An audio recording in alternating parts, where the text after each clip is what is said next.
Here we have a new 2024 Buick Enclave. This one comes in the premium trim level with all-wheel drive. It's a 1SN package. In one of my favorite colors, the beautiful sage metallic. And then we also have the shale, or whisper beige, excuse me, perforated leather interior along with the ebony accents. And then the powertrain consists of a 3.6 liter naturally aspirated V6 engine, and that's mated to a 9-speed automatic transmission.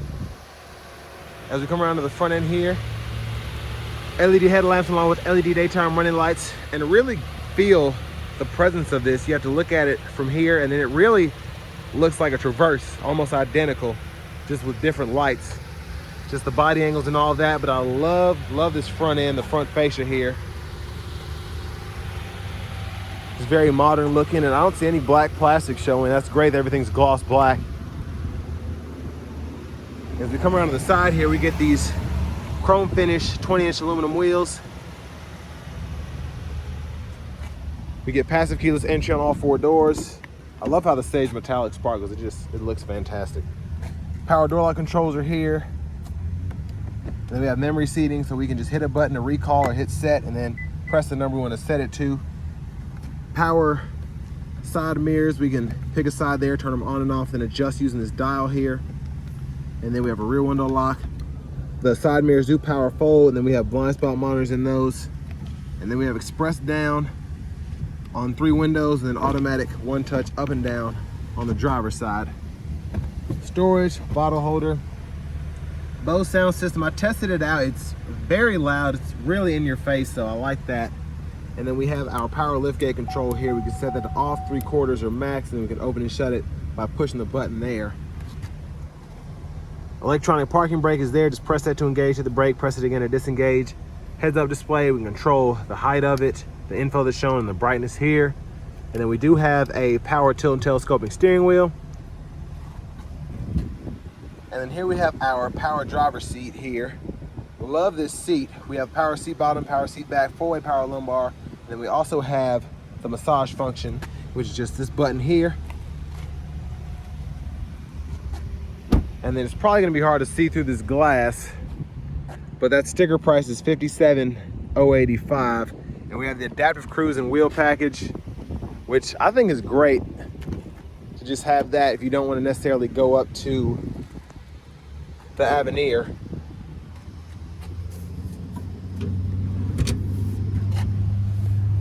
But checking out this rear legroom here, I have the seat up front adjusted for someone of my size, being 6'3". And plenty of space. Seat back pockets are on both sides, and I love that I can also just move the seat back and forth depending on who's sitting behind me in the 3rd row here. And still decent space back here, and then you can fold that 3rd row down and use that cargo shade there that's in the back. I will say this one doesn't have the Experience Buick package, so we don't get the dual Skyscape sunroof, but I actually like this better just because I don't have to suffer headroom and the vents are all up here. Just, I like how they did that. So I would personally go with this if I was getting this Enclave, just because I don't need the sunroof. I'd rather have the extra headroom in here. But we have the 3-stage heated outboard seats. We can do auto there and then turn the auto mode off. Change direction the air is coming from. Temperature adjustment, we have a 123 volt down here, or 3-prong, excuse me, and then 2 USB-A charge ports. And we could probably squeeze 1 plastic hanger on there or a couple metal hanger hooks right there. But let's go ahead and make our way towards the back.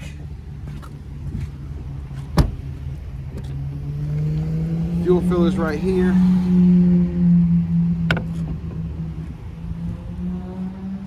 And then to the back end here, love the look there, LED tail lamps. And I want to give a huge shout out to Chevrolet Buick GMC of Murfreesboro for letting me review this Enclave today. I'll leave a link below in the description. But our tow hitch is right behind here if you ever need to do that. And then we can power fold these seats flat when the seats are up far enough in the 2nd row. And then we can also just pull them back up pretty easily.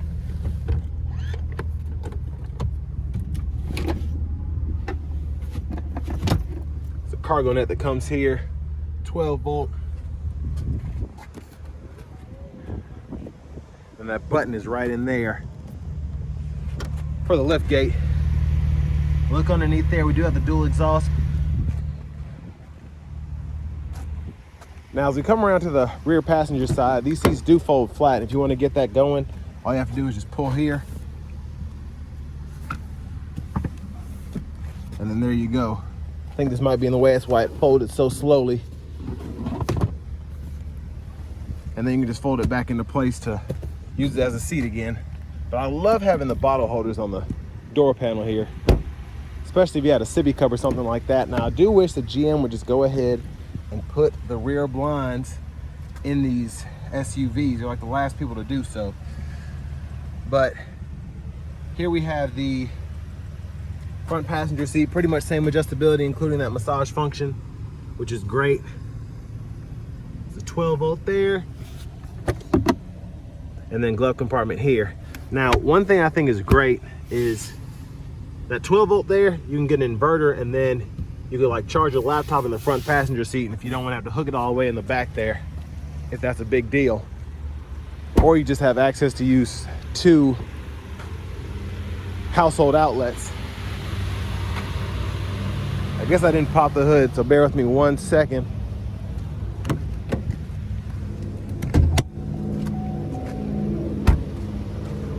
But again, we get that 3.6 liter naturally aspirated V6 engine. Mostly covered up there. I like that we have the hydraulics, we don't have to prop it up.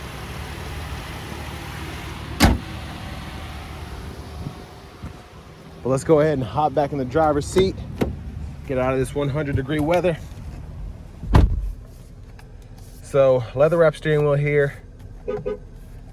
I like that horn actually. Yeah, that's nice and loud. And then heated steering wheel toggle right there. Now over to the audio system here, we do get AM, FM, XM along with Bluetooth. And then we also have a navigation system and wireless Apple CarPlay with Android Auto compatibility. Now settings are here, change your, well, you can hook up your phones here. It'll walk you right through using your Bluetooth device, and then language, English, Spanish, French, Wi-Fi networks, all of that. Pretty easy to just set all of that up. And apps are here. And all of your teen driver, trailering settings, everything is right in there, including the rear seat reminder, which I think is pretty nice. I'm glad that they're starting to put those in all these vehicles. Already went to settings. And then we have rear climate control, so we get dual zone automatic front climate controls, so we can turn that on and off, AC toggle. I actually like using the screens in these GM vehicles that have them on the screen and buttons and knobs down below. Pretty easy to use, pretty quick. And that's the rear there. Now for the backup camera, guidelines follow you, just turn the steering wheel. Great picture, by the way. I do think it's funny that this one doesn't have the sunroof, but with a 360 view, it's showing it with the sunroof, so that just kind of cracked me up. And then we have the front camera here, curbside view there, and then you could turn the guidelines on and off pretty easily. The hazards are here, parking sensors, lane keep assist with lane departure, and then the all-wheel drive. That mode is right there. You just press a button. Then volumes here, you can hit that to mute, and then hold the button down to power it down. Home button, trackless seek, and then there's a back button there, and you kind of have that home page there, which is nice if you have your phone connected, listen to audio, but then you also want to keep your map directions up there. Speaking of which, you go in there, and if you want to type in a destination or whatever, it's right up here. And then you can save favorites, go to your recent suggestions or recent destinations, and then you have fuel, parking, all of that. And then you have voice recognition as well, so that actually comes in handy. It tends to listen pretty well if you don't want to use the keyboard. Now again, we do have those dual zone climate controls down here. We also have the 3-stage heated cooled seats. Those buttons are there. And then a wireless charging pad here, SD card reader for the built-in nav, or USB-C, excuse me, USB-A. And then we have bottle holders we can stow. not wanting to work right now. There it is. Okay. Well, that needs to be fixed. Anyways, shifter, pull up here for reverse, press N for neutral, pull up here for drive, press L for that low gear. And you do have paddle shifters if you want to manually shift for whatever reason. Center console cubby space. There's the removable tray. Sunglasses holders in here. Garage door transmitter. We get those LED dome lights, OnStar, rear camera mirror. And there's a view of the back seat from up here. And then back to the steering wheel. Stalks behind, blinkers. When the low beams are on, toggle your high beams there, and then you can flash here. Auto high beam toggle, you can turn that on and off there. And then auto mode, you can turn that off just by flipping that switch back and forth. And then to the right side stalk, we have our intermittent wipers. So there's one time, this is off, intermittent, low, high, and then you can adjust the intermittent here. And if you have auto wipers, then you can adjust the auto sensitivity right there. And then a rear wiper here, intermittent on, and then you just push back for the rear wiper fluid, pull up for the front wiper fluid. And then with the adaptive cruise package, you can turn that on and off there, cancel, adjust the speed. You can adjust the gap adjust for the forward collision alert as well as the adaptive cruise there. Mute button, voice recognition, and then this is all for your gauge cluster. So you have that digital menu in the middle, which is pretty useful. Now in the options setting here, you can go in there and you can turn your traction or stability control on or off, set your units from US to metric, change the display theme as well as the info pages. Now I always like to go in here and make sure that my fuel economy is on, and then I don't need the timer, I don't need trip B, but all of those options are there. And then for the heads up display, it doesn't flash like that. That's just how it's being picked up by the camera. So as I change what's shown there, those are the different options. Again, it's just a solid heads up display. It's just how my camera's picking it up. Now behind the steering wheel on the left side, you can go through your track list, radio station presets here. And then behind on the right side, volume controls, up, down. And then you can kind of see where the paddle shifter is there. You have a little gap, and then you have the volume controls right there. Push button starts here. And if I can get this back open, there we go. There's the key fob with remote start. But next it's time to go ahead and take this 2024 Enclave Premium out on the road for a test drive. So starting this test drive in the Enclave Premium here, the V6 is a pretty decent engine to go with this 9-speed automatic in a vehicle this big. I would love to see a performance-oriented turbo V6, but I just don't know if that's going to be a possibility. I don't know who would buy them, but it'd just be neat to have. But so far, pretty smooth. Acceleration is pretty good. Now this only has 20 miles on it, so I'm not gonna floor it getting on the interstate, but I'm gonna give it a little bit of gas. And I'll actually put it in the low gear. And I'm gonna see how quickly it shifts. Again, not necessarily thrashing it.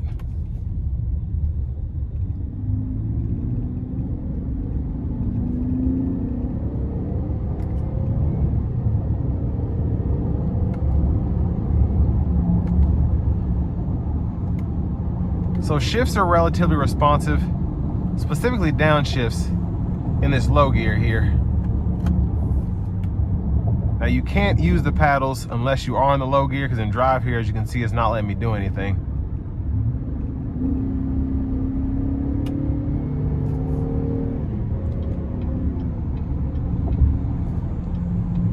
I don't know what this person is doing, but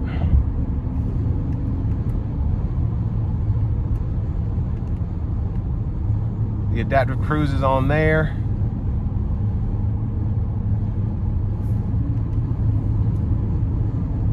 And then we do have the lane keeping system on as well.